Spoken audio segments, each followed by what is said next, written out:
Hello everyone, welcome back to our channel. I hope आप लोगों की प्रिपरेशन अच्छी चल रही होगी। कुछ क्वेश्चंस करते हैं। आज के जो क्वेश्चंस है फर्स्ट, सेकंड, थर्ड और फोर्थ जो यूनिट है इनका समेशन होंगे, ठीक है। इन चारों यूनिट से हमने लिए हैं। सबसे पहला प्रश्न है, according to which section of RTE act 2009 no child shall be subjected to physical punishment और मेंटल हैरेसमेंट। बाइलिंगुअल सेशन ही रहेगा और क्वेश्चन इंग्लिश में है, ठीक है। आरटीई का कौन सा जो धारा है उसके तहत कहा गया कि बच्चों को सजा देना निषेधात्मक, मतलब आप नहीं दे सकते बच्चों को सजा, ठीक है। सेक्शन 24, सेक्शन 29, सेक्शन 29 का 2 और सेक्शन 17 का फर्स्ट, ठीक है। तो ऐसे याद रख सकते हैं 17 पे खतरा, ठीक है। हमारा जो सेक्शन 17 है उसके अंदर दिया है कि आप बच्चों को पनिशमेंट नहीं दे सकते। इसके साथ साथ याद रखिएगा 28 जिसमें ट्यूशन नहीं पढ़ा सकता है प्राइवेट ट्यूशन टीचर, इसके बारे में कहा गया है। साथ ही साथ याद रखिएगा 22 जिसमें एसडीपी के बारे में कहा गया है, स्कूल डेवलपमेंट प्रोग्राम कह लीजिए, या एसएमसी स्कूल मैनेजमेंट कमेटी जो होगी वो किस तरीके से बनेगी, किस तरीके से कार्य करेगी, ठीक है, वो किस तरीके से स्कूल डेवलपमेंट प्लान बनाएगी, इसके बारे में। और धारा 12 याद रखिएगा और कॉमेंट सेक्शन में बताइएगा धारा 12 किससे रिलेटेड है, ठीक है। अगला प्रश्न है, education is the creation of a sound mind in a sound body. ये किसके द्वारा कहा गया कथन है? स्पेंसर, स्कॉटिल, एरिस्टोटल या फिर श्री अरबिंदो। तो याद रखेंगे ये कहा गया है अरस्तु ने। इसी के साथ साथ एरिस्टोटल जो है इनकी एक और बड़ी फेमस है, क्या ये इन्हीं की है? कमेंट सेक्शन में बताइएगा भी। स्वस्थ शरीर में स्वस्थ मस्तिष्क का क्या रहता है? निर्माण रहता है, ठीक है। इसी से मिलती जुलती टाइप की है वो भी कुछ। अगला प्रश्न है, the ability to seriation is to characteristics of which cognitive stage. जो आपने पियाजे की थ्योरी पढ़ी है, संज्ञानात्मक विकास की पियाजे की जो थ्योरी है उसके अंतर्गत सीरिएशन जो है, श्रृंखलन जो है, ये गुण कब आता है? सेंसरी मोटर में आता है, यानी कि संवेदी में आता है। प्री ऑपरेशन यानी कि आपका जो आपने देखा होगा सेंसरी के बाद जो अगली स्टेज होती है आपकी वो है ये। इसके बाद है कॉन्क्रीट ऑपरेशन यानी कि मूर्त, फिर है बोथ ए एंड बी। तो याद रखिएगा सीरिएशन जो है कहीं ना कहीं किस में आता है? कॉन्क्रीट ऑपरेशनल स्टेज के अंदर आता है, ठीक है। और हाइपो डिडक्टिव रीजनिंग कह देगा, निगमनात्मक तर्क, तो आपको पता ही है फॉर्मल ऑपरेशनल में आ जाएगा, ठीक है। सेंसरी मोटर में जो पेपर में आने वाला मेन क्वेश्चन बनता है वो होता है ऑब्जेक्ट परमानेंस आती है इसमें, वस्तु स्थायित्व हो जाता है इसके अंत तक बच्चे में, ठीक है। मतलब उसकी कोई चीज़ उसके सामने अगर नहीं भी रखी तो उसे पता रहेगा कि ये दुनिया में है। प्री ऑपरेशनल जो है से इसके अंतर्गत कहीं ना कहीं से गैंग एज भी कह सकते हैं आप, ठीक है। और टॉय एज इन्फेंसी को कहते हैं या अर्ली चाइल्डहुड को कहते हैं, कमेंट सेक्शन में बताइएगा। बढ़ते हैं अगले प्रश्न पे। अगला प्रश्न हमारे पास है, क्वेश्चन आपको इसलिए दे रही हूँ कमेंट सेक्शन में ताकि आपका रिवीजन हो सके। अकॉर्डिंग टू पियाजे which of the following shows characteristics of concrete operational period is of child. कौन सा ऐसा है जो मूर्त संक्रियात्मक जो अवस्था होती है बच्चे की उसको कहीं ना कहीं दर्शाता है? अनेबल फॉर कॉन्क्रीट थिंकिंग, यानी कि कॉन्क्रीट थिंकिंग सोच नहीं पाएगा वो मूर्त रूप से। अगला है enable to change thinking in a reverse way, उसका जो सोच है उसको वो रिवर्स नहीं कर पाएगा, मतलब वो उल्टा नहीं सोच पाएगा उसका काइंड ऑफ। अगला है starts to know about the existence of object, यानी कि वो ये जान जाएगा कि ऑब्जेक्ट होती हैं, उनका अस्तित्व है दुनिया में। और लास्ट है स्टार्ट्स फॉलोइंग, ठीक है। तो कहीं ना कहीं फॉलोइंग, इमिटेशन, ये सब करना बच्चा स्टार्ट कर देता है कॉन्क्रीट ऑपरेशन में, तो ये इसका राइट आंसर इसके तहत माना जाएगा, ठीक है, इन ऑप्शंस के अकॉर्डिंग। बढ़ते हैं अगले प्रश्न पे। Which type of evaluation needed to know that the students are applying the topics taught during working in a garden. बच्चे जो हैं इनमें से कौन सा जो इवेल्युएशन है वो करना मतलब आप कर पाएंगे कि बच्चे क्या है, आपने कोई चीज़ बताई उनको और वो चीज़ जानते हुए बच्चे ने क्या करा, गार्डन में वो काम कर रहे हैं, गार्डन में गए वो और उस चीज़ को जो आप टीचर ने बताई है उसके अकॉर्डिंग वो काम कर रहे हैं ड्यूरिंग गार्डन, ठीक। तो फॉर्मेटिव, डायग्नोस्टिक, प्लेसमेंट या फिर समेटिव। तो ये जो होता है फॉर्मेटिव टेस्ट होता है। फॉर्मेटिव का मतलब आप समझते हैं, देखिए assessment for learning, of learning और एज लर्निंग आपके सिलेबस में। सीखने के रूप में आकलन, या मतलब सीखने के लिए आकलन कह सकते हैं आप, इसे फॉर्मेटिव असेसमेंट कहते हैं। जो क्लास में टीचर पढ़ा रहा है उसके दौरान जो असेसमेंट हो रहा है, जैसे मैं अभी कुछ पढ़ा रही हूँ, आपसे पूछ रही हूँ, आप कॉमेंट सेक्शन में एकदम उत्तर दे रहे हैं, तो ये फॉर्मेटिव है, ठीक है। और समेटिव क्या होगा, मैं आपसे ऐसा कह दूंगी कि फाइनली मुझे बता दिएगा आपके मार्क्स कितने आए, वो मैं असेस करूंगी, तो वो समेटिव है। असेसमेंट ऑफ लर्निंग, ठीक है, सीखने का आकलन, मतलब क्या आपने सीखा है उसका आकलन। फिर assessment as learning. Assessment as learning क्या है कि आप कुछ कमेंट कर रहे हैं, आपका दोस्त, आपका साथी भाई, आपकी बहन या वट दोस्त लोग जो हैं वो भी कमेंट करते हैं साथ में, आप एक दूसरे को भी चीज़ें बता रहे होते, तो ये सीखने के रूप में आकलन है। मतलब ध्यान दीजिएगा, सीखने के रूप में आकलन कहने का मतलब क्या है, जब आप खुद से सीख रहे हैं, लर्निंग, ठीक है। और जब आप लोग अपने पीयर ग्रुप्स के साथ सीख रहे हैं, क्योंकि NEP 2020 के तहत ये भी एक चीज़ दी गई है, तो पीयर इंटरेक्शन से आप सीख रहे हैं कि आपने कुछ कमेंट करा, फिर आपके दोस्त ने कुछ कमेंट करा, इस तरीके से, ठीक है। तो बढ़ते हैं अगले प्रश्न पे। Which tool could be used to record the details of a student winning in a school debate competition? इनमें से कौन सा ऐसा टूल है, एक बच्चा है वो कंपटीशन में जीता है, इसके बारे में पता लगाने के लिए क्या बनाया जाएगा? Anecdotal record, checklist, rating scale या फिर नन ऑफ दीज, ठीक है। तो चेकलिस्ट यहाँ पे बनाई जाएगी इसके लिए। बढ़ते हैं अगले प्रश्न पे। अगला प्रश्न हमारे पास है, विच of the following is not a learning activity? इनमें से कौन सी लर्निंग एक्टिविटी नहीं है? मतलब सीख तो रहा है बच्चा, एक्टिविटी के थ्रू नहीं सीख पा रहा है, काइंड ऑफ। ऐसे writing, learning as per the formula, seminar, dancing. तो देखिए और हर जगह पे बच्चा क्या है, कहीं ना कहीं एक्टिवली इन्वॉल्व है, लेकिन लर्निंग एज पर फॉर्मूला में खाली बस फॉर्मूले से पढ़ रहा है, वो एक्टिवली इन्वॉल्व इसमें हो या रट भी सकता है, कुछ भी कर सकता है, ठीक है। तो ऐसे राइटिंग, सेमिनार और डांसिंग सही हो जाएंगे, तो ये बी आपका आंसर हो जाएगा। बढ़ते हैं अगले प्रश्न पे। Which type of education system does national curriculum framework 2005 encourage? जो आपका राष्ट्रीय पाठ्यचर्या फ्रेमवर्क है 2005 जो है, वो इनमें से किस तरीके के एजुकेशन सिस्टम को क्या करता है, कहीं ना कहीं सपोर्ट करता है, शिक्षा प्रणाली को? इंक्लूसिव यानी कि समावेशी, इंटीग्रेटेड यानी कि समाकलित, और स्पेशल यानी कि विशिष्ट, और या फिर रेगुलर, रोजाना जो आप कह सकते हैं। तो देखिए इंक्लूसिव एजुकेशन आप लोगों को पता है, जिसमें कि क्या है, सभी प्रकार के बच्चे पढ़ सकें, चाहे वो सोशली डिप्राइव्ड हो, चाहे वो डिसेबल्ड बच्चा हो, चाहे वो नॉर्मल बच्चा हो, गिफ्टेड बच्चा हो, तो ये सभी इंक्लूसिव एजुकेशन के अंदर आ जाएगा, ठीक है। बढ़ते हैं अगले प्रश्न पे। Among the following which can not be part of continuous and comprehensive evaluation? आपके सिलेबस में दिया है कॉन्टीन्यूस एंड कॉम्प्रीहेंसिव, इसमें जो कॉम्प्रीहेंसिव वाला हिस्सा है, याद रखेंगे, अगर कॉम्प्रीहेंसिव वाला हिस्सा किसके काम आता है, पेपर में आ गया तो याद रखेंगे, स्कोलिस्टिक और को स्कोलिस्टिक, यानी कि सह शैक्षिक और शैक्षिक वाला जो हिस्सा होता है, वहाँ ये काम आता है, ठीक है। तो इनमें से कौन सा ऐसा है जो आप कह सकते हैं हिस्सा नहीं है इसका? Cumulative record, assignments, parent teachers meeting या फिर एनेक्डोटल रिकॉर्ड, ठीक है। ये जो आपको ये दिया है, तो देखिए पेरेंट टीचर मीटिंग जो है, ये कहीं ना कहीं ये कॉन्टिन्यूस एंड कॉम्प्रीहेंसिव का कोई एज सच एग्जाम्पल नहीं है। क्यूमुलेटिव रिकॉर्ड रखना भी है, असाइनमेंट रखना भी है, एनेक्डोटल रिकॉर्ड भी, जब बच्चे का रिपोर्ट कार्ड आप तैयार करते हैं, उसमें क्या उसका ग्रेड मिला है, ABCD, बच्चे ने किस क्षेत्र में कैसा किया, तो वो एक तरीके का एनेक्डोटल रिकॉर्ड होता है, ठीक है। तो इसका राइट आंसर हो जाएगा C। बढ़ते हैं अगले प्रश्न पे। How can a teacher foster creative thinking? एक टीचर जो है किस तरीके से क्रिएटिव थिंकिंग यानी कि सृजनात्मक आप कह सकते हैं थिंकिंग जो है वो डेवलप कर सकता है? By keeping constant surveillance of on learner, by expecting nothing less than perfection from every learner, by selecting difficult activities from learner and providing them rigid direction to follow, या by providing opportunities in different ways to learners? देखिए अगर आपको आपके बच्चे में creativity जगानी है, तो आपको उसको इस तरीके का प्रश्न देना पड़ेगा, या इस तरीके की सिचुएशन उसके सामने लानी पड़ेगी कि उसके दिमाग में बहुत सारे हल आए, डाइवर्जेंट थिंकिंग वो कहीं ना कहीं करे। तो खाली कीपिंग कांस्टेंट सर्वाइलेंस यानी कि आप क्या करें, स्थिर रूप से कुछ चीज़ प्रकट कर रहे हैं उनके सामने, ये तो गलत है। आप क्या करें, आप ऐसी एक्सपेक्टेशन रखें कि बच्चा परफेक्ट ही हो, तो ऐसा भी गलत है। आप सेलेक्ट करें बहुत ही डिफिकल्ट एक्टिविटीज़ आप बच्चों को दे दें, बहुत ही ज़्यादा आप खतरनाक टाइप की एक्टिविटीज़ बच्चों को दे रहे हैं, और बहुत रिजिड डायरेक्शन आप दे रहे हैं फॉलो करने के लिए, देखिए मैं ऐसा क्वेश्चन दे रहा हूँ और ऐसे ऐसे इसको करूँ, तो ये भी गलत है। हाँ, अगर आप उन्हें अवसर देंगे कि वो अलग आप वो क्या कर सकें, अलग अलग तरीके ढूंढ सकें आपके जो लर्नर्स हैं, तो ये क्या है, कहीं ना कहीं राइट आंसर है। ऑप्शन नंबर डी हमारा एक राइट आंसर हो जाएगा, ठीक है। बढ़ते हैं अगले प्रश्न पे। A modification of an individual's behavior through experience and training is a thought of। बच्चा जो है उसके व्यवहार में अनुभव तथा ट्रेनिंग के माध्यम से कहीं ना कहीं मॉडिफिकेशन आए, सुधार आए, ये किसके द्वारा कहा गया कथन है? Gardner, Murphy, Skinner, Edwin A Gates या फिर किम्बल, ठीक है। तो ये जो है एडविन ए गेट्स के द्वारा कहा गया है, ठीक है। ऑप्शन नंबर सी हमारा राइट आंसर हो जाएगा। स्किनर से 3-4 चीज़ें याद रखनी है। इंस्ट्रूमेंटल कंडीशनिंग, क्लासिकल कंडीशनिंग नहीं है स्किनर की, ये पावलोव की है।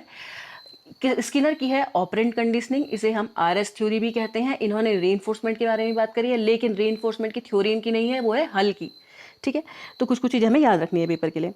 बढ़ते हैं अगले प्रश्न पे। Cognitive development among children is the result of. बच्चों में संज्ञानात्मक आपका जो विकास होता है वो इनमें से किसका क्या है, परिणाम है? Only heredity, only environment, environment कह सकते हैं आप इसे, interaction of heredity and environment, और ओनली इकोनॉमिक फैक्टर्स, यानी कि खाली जो है आनुवंशिकता है वो पर्यावरण, या पर्यावरण तथा आनुवंशिकी दोनों, या फिर जो उसके इकोनॉमिक फैक्टर्स हैं, ठीक है, आर्थिक जो फैक्टर्स हैं, ये आप लोगों को पता ही है, interaction of heredity and environment. Woodworth का मानना ऐसा है कि प्रोडक्ट होते हैं हेरिडिटी और एनवायरनमेंट। ये कहीं ना कहीं डेफिनेशन आ सकती है पर्सनैलिटी के अंदर, क्योंकि वुडवर्थ ने अपनी वो दी थी कि जो किसी भी चीज़ की इंसान की पर्सनैलिटी है वो क्या है, हेरिडिटी और एनवायरनमेंट का क्या होता है, गुणनफल, यानी कि आनुवांशिकता तथा उसके पर्यावरण का गुणनफल होती है। ठीक है, तो यहाँ पे क्या हो जाएगा, कॉग्निटिव डेवलपमेंट भी क्या है, इंटरेक्शन है हेरिडिटी और एनवायरनमेंट का। ठीक है, बढ़ते हैं अगले प्रश्न पे। अगला प्रश्न है, the information about a learner what he और she can do in future could be known from which type of test. ये अलग अलग प्रकार के टेस्ट दिए गए हैं। आप कैसे प्रिडिक्ट कर सकते हैं कि कोई बच्चा जो है, पूर्वानुमान लगा सकते हैं कि कोई बच्चा जो है आने वाले टाइम पे ऐसा ऐसा करेगा, ये बन सकता है या ये वो बन सकती है, मतलब जो भी है आप कैसे पता करेंगे, अचीवमेंट टेस्ट से, एप्टीट्यूड टेस्ट से, स्टैंडर्डाइज टेस्ट से या टीचर मेड टेस्ट से।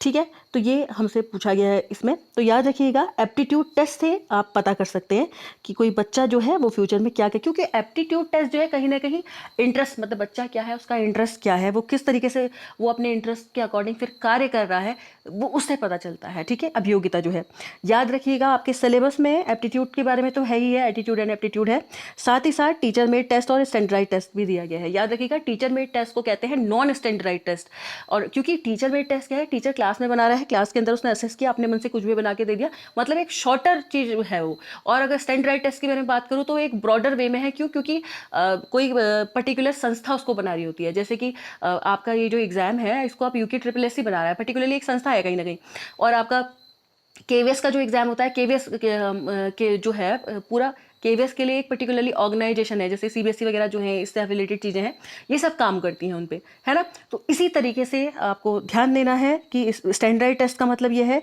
उनका एक नॉर्म फिक्स होता है, मतलब एक पर्टिकुलरली जैसे पेपर बन रहा है सभी के लिए सेम पेपर आएगा, उसका कुछ पर्टिकुलर क्राइटेरिया होगा, उसमें जो आपका टेस्ट होगा उसमें वैलिडिटी होगी, ऑब्जेक्टिविटी होगी, विश्वसनीयता होगी उसमें, ठीक है, वस्तुनिष्ठता होगी उसमें, इस तरीके से। और टीचर मेड टेस्ट जो है वो क्या होगा, एज कम्पेयर टू इन चीज़ों से कम होगा, इसमें वैधता वगैरह और ये सारी चीज़ें भी क्या होगी, कम, क्योंकि टीचर तो किसी भी तरीके से टेस्ट बना सकता है, कोई भी इंस्टेंट प्रिंसिपल ने कहा कि इस हफ्ते आपको टेस्ट लेने हैं तो टीचर ने टेस्ट बना दिया। ठीक है, तो उसमें ये सारी चीज़ें कम होती हैं, ये इन दोनों के बीच में डिफरेंस था, पेपर की दृष्टि से इंपॉर्टेंट है इसलिए बताया। ठीक है, अब बढ़ते हैं अगले प्रश्न पे। What type of teacher is appointed to teach the disabled learners? कौन सा टाइप का टीचर आपको लेना पड़ेगा डिसेबल्ड लर्नर्स जो हैं उन बच्चों को पढ़ाने के लिए। ठीक है, कौन सा टीचर आपको यहाँ पे लेना पड़ेगा, resource teacher, efficient teacher, experience teacher, subject teacher. Subject teacher खाली लेने से तो नहीं होगा, एक्सपीरियंस टीचर ज़रूरी नहीं है कि उन्हीं के क्षेत्र में एक्सपीरियंसड हो, यहाँ पे कुछ पर्टिकुलरली ऐसा मेंशन नहीं है। एफिशिएंट टीचर या रिसोर्स टीचर, तो रिसोर्स टीचर, ठीक है, मतलब वो ना टीचर जो हो उसको पता हो कि हाँ इस तरीके से मुझे पढ़ाना है, इस तरीके से मुझे teaching learning aid materials use करने हैं बच्चे को बताने के लिए, ताकि डेलिबरेटली बच्चा क्या कर सके, सीख सके। बढ़ते हैं अगले प्रश्न पे। Which of the following is a 3 dimensional aid. अब अलग अलग टाइप के मॉडल हैं, अलग अलग टाइप के एड्स हमारे उसमें टीचिंग लर्निंग मटेरियल्स हैं जो हम यूज़ करते हैं। क्या है वो जो 3 डायमेंशनल है, जो त्रिविमीय है एक तरीके से। ठीक है, 3 डायमेंशनल का मतलब आप लोग समझते हैं ऐसे, मतलब 3D टाइप के ऑब्जेक्ट में जो आपको दिखता है, जैसे कि एक क्यूब होता है इस तरीके का शेप। ठीक है, wall black board, display board, skill picture या फिर कोई मॉडल। तो आप लोगों ने सुना भी होगा, जनरली मॉडल्स जो होते हैं 3D रिप्रेजेंटेशंस में रहते हैं, तो ये इसका एक राइट आंसर हो जाएगा। ठीक है, बढ़ते हैं अगले प्रश्न पे। Which of the following is a basic nature of continuous and comprehensive assessment. इनमें से कौन सा जो है एक मूलभूत विशेषता है, आप कह सकते हैं आपके कॉन्टिन्यूस और कॉम्प्रिहेंसिव असेसमेंट की। टू डिक्लेयर पास और फेल, क्या खाली ये बताना होता है कि बच्चा पास है या फेल है। टू गिव सर्टिफिकेट देना। टू फैसिलिटेट स्टूडेंट्स प्रोग्रेस, बच्चे की जो प्रगति है उसको और मतलब फैसिलिटेट करना, सुविधा प्रदान करना, या नन ऑफ दिस। तो आई होप आप लोगों को बिल्कुल समझ में आ गया होगा, फैसिलिटेट करना स्टूडेंट की प्रोग्रेस को। ठीक है, आपको ऐसा नहीं करना है कि आप बच्चे को डांट डपट रहे हैं कि पास फेल हो गया, ये लो अपना रिपोर्ट कार्ड, पास हो गया तुम यहाँ फेल हो, इस तरीके से, या खाली सर्टिफिकेट देना नहीं है। आपको बताना है कि हाँ आपने पूरे साल पढ़ाया, उसके बाद आपने असेस किया कि हाँ बच्चे ने इतनी इतनी क्या करी है, प्रोग्रेस हुई है उसकी रिपोर्ट में। ये बढ़ते हैं अगले प्रश्न पे। Which one of the following is an example of intrinsic motivation. Motivation syllabus में है, मोटिवेशन जो होती है, मोटिवेशन से रिलेटेड कुछ थ्योरीज हैं जो इंपॉर्टेंट है, पढ़ लीजिएगा, जैसे कि मैस्लो की थ्योरी है, बहुत इंपॉर्टेंट है। ठीक है, मतलब मेन जो है जो पेपर में बार बार आती हैं उसी को पढ़ना ज़्यादा फायदेमंद है अभी। तो मैस्लो की थ्योरी आप लोगों को पता ही है। तो इंट्रिंसिक और पहले मैं बात कर लेते हैं मोटिवेशन कितने प्रकार की है, दो तरीके की, इंट्रिंसिक और एक्सट्रिंसिक, यानी कि आंतरिक और बाह्य। आंतरिक क्या है, जो अंदर से आपको प्रेरित करती है, जो इंटरनली आपके लिए आती है, जो मतलब एक तरीके से कह सकते हैं ना, अगर आपको परमानेंट सक्सेस की तरफ जो ले जाती है, इंटरनल वाली है, जो अंदर मतलब आग लगा दे कि हाँ मुझे IAS बनना है तो बनना है, इस तरीके से, ठीक है।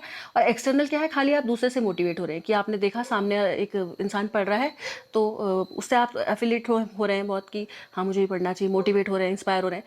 पर फिर आप कुछ टाइम पर, कुछ दिनों बाद आपकी मोटिवेशन फिर लूज हो जा रही है, फिर आपको यूट्यूब में चैनल देखने पड़ रहे हैं कि मैं मोटिवेट कैसे हूँ।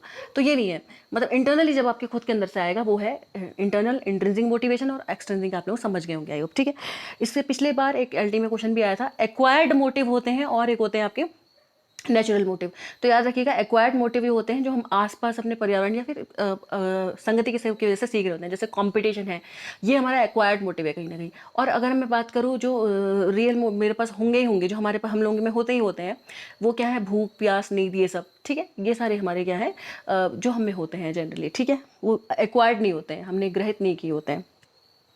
तो इनमें से कौन सा जो है इंट्रिंसिक मोटिवेशन का उदाहरण है, कंपटीशन, प्रेज, रिवॉर्ड या लेवल ऑफ एस्पिरेशन, ठीक है।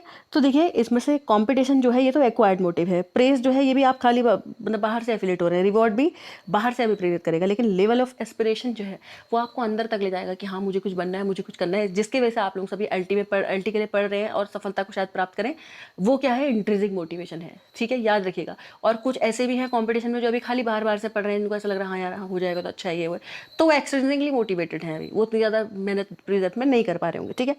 बढ़ते हैं अगले प्रश्न पे। Physical energy which activates the organism for action is known as drive, instinct, emotion, need. तो ऐसी फिजिकल एनर्जी जो आपको क्या करे, एक्टिवेट कर दे आपको एक्शन के लिए, ठीक है, तो इसे क्या कहेंगे, इस एनर्जी को हम कहेंगे ड्राइव, ठीक है। ड्राइव क्या करेगी आपको, चालक क्या करेगा आपको, मतलब आपको मोटिवेट करता रहेगा कि आपको करना चाहिए काम, समझ रहे हैं आप, ठीक है। बढ़ते हैं अगले प्रश्न पे। The term myopia is associated with which category of children. देखिए अलग अलग तरीके की डिसेबिलिटी होती है, इसमें आप याद रखिएगा जो 7 डिसेबिलिटी थी आपकी 1995 वाले PWD एक्ट में, और 2016 वाला जो एक्ट है उसमें जो 21 डिसेबिलिटी हैं वो भी याद रखिएगा, मोटा मोटा पार्किंसन डिसीज़, ठीक है, और जो आपकी कुछ ब्लड रिलेटेड डिजीज़ हैं ये भी याद रखिएगा, ड्वार्फिज्म याद रखिएगा, और ब्लाइंडनेस जो है, और ऑटिज्म आपके उसमें है, सेरिब्रल पाल्सी है, ठीक है, ये कुछ कुछ मेन है। ब्लाइंडनेस जो होती है, ब्लाइंडनेस अलग अलग टाइप की, डेफनेस भी अलग अलग टाइप की, ठीक है, तो ये सारी डिसेबिलिटीज़ याद रखेंगे, ऐसे डिटेक्ट विक्टिम भी इसके साथ। तो मायोपिया जो है वो किससे रिलेटेड है, देखिए मायोपिया, हाइपर मेट्रोपिया, या ठीक है, ये सारी चीज़ें हैं आइस से रिलेटेड होती हैं। मायोपिया में क्या होता है ना, पास की चीज़ें तो आपको साफ दिखती हैं, दूर की चीज़ें आपको साफ नहीं दिखती, इसके लिए जनरली हम क्या करते हैं, डाइवर्जेंट लेंस, हम कॉनकेव लेंस भी हम यूज़ करते हैं, ठीक है। तो मायोपिया जो है वो क्या है, मेंटली रिटार्डेड बच्चे के लिए नहीं, सुनने से रिलेटेड है नहीं, ये विजुअली इम्पेयर्ड है, ठीक है, विजुअली इम्पेयर्ड मतलब आंखों से रिलेटेड है। ऐसे बच्चे जिनको पास की चीज़ें तो साफ दिखाई देती हैं, दूर की चीज़ें नहीं दिखाई देती हैं, क्योंकि इनकी रेटिना पे फोकस जो है वो पहले ही बन जा रहा है जहाँ पे बनना चाहिए था उससे पहले, ठीक है। तो आई होप आपको समझ में आया हो। बढ़ते हैं अगले प्रश्न पे। Which of the following is not a principle of teaching. इनमें से कौन सा शिक्षण का सिद्धांत नहीं है। Preceding from simple to complex, वैसे टीचिंग मैगजीन भी इसके अंदर आ गए। सरल से जटिल की तरफ जाना, preceding from near to far, नज़दीक से दूर की तरफ जाना, preceding from complex to abstract यानी कि जटिल से अमूर्त की तरफ जाना, या preceding from concrete to abstract यानी कि मूर्त से अमूर्त की तरफ जाना। तो देखिए सरल से कठिन की तरफ जाना भी ठीक है, कॉम्प्लेक्स से एब्स्ट्रैक्ट की तरफ जाना तो कुछ होता ही नहीं है। प्रिसीडिंग फ्रॉम नियर टू फार, पास से दूर की तरफ जाना, सैंडल टू पेरी पेरी, ये सब भी आपने पढ़ा है। Preceding from concrete to abstract ये भी ठीक है, लेकिन preceding from complex to abstract ये तो कोई कॉम्बिनेशन ही नहीं बैठ पा रहा है, ठीक है, तो ये क्या है, गलत है, और गलत ही यहाँ पे आपसे पूछा था, ठीक है, तो ये हमारा राइट आंसर हो जाएगा। बढ़ते हैं अगले प्रश्न पे। अगला प्रश्न हमारे पास है, which article of Indian constitution provides protection to scheduled caste and scheduled tribe for social justice and all norms of exploitation. चूँकि आपके सिलेबस में SC ST transgender women education से रिलेटेड एक स्पेशली बात की गई है 4th यूनिट पे, वहाँ से ये प्रश्न है कि कहाँ कौन सा ऐसा है जिसमें कि सोशल जस्टिस के बारे में बात की गई है, जो कि कई बार क्या होता है एक्सप्लॉइट करते हैं लोग स्केड्यूल कास्ट के और स्केड्यूल ट्राइब के, तो किस आर्टिकल के अंदर डाला गया है। आर्टिकल 41, 45, 46 या 343। तो 343 तो ऐसे ही कट गया, हिंदी से रिलेटेड है, आप लोगों को पता होगा। आर्टिकल 45 तो आप लोगों को पता है ECC डाल दिया गया है इसके अंदर। अब पहले क्या था, इसी के अंदर जो हमारा जो 86 अमेंडमेंट आर्टिकल 21A है, पहले कहीं ना कहीं इसी के साथ एसोसिएटेड था, तो आर्टिकल 46 इसका राइट आंसर है, याद रखेंगे आर्टिकल 46 इसका राइट आंसर है, ठीक है। कुछ कुछ आर्टिकल हैं जो ये महत्वपूर्ण है, आर्टिकल 46 इनमें से एक है। साथ ही साथ आर्टिकल 21A भी याद रखेंगे, 86 जो हमारा संविधान संशोधन है उसके तहत, ठीक है। और आज का एक क्वेश्चन मुझे कमेंट सेक्शन में बता दीजिएगा, शिक्षा को समवर्ती सूची में कब डाला गया था, ठीक है। तो कैसा लगा आज का सेशन आपको, कमेंट सेक्शन में कमेंट करके जरूर बताइएगा। अगर पसंद आया हो तो लाइक शेयर कमेंट और सब्सक्राइब आप कर सकते हैं। धन्यवाद।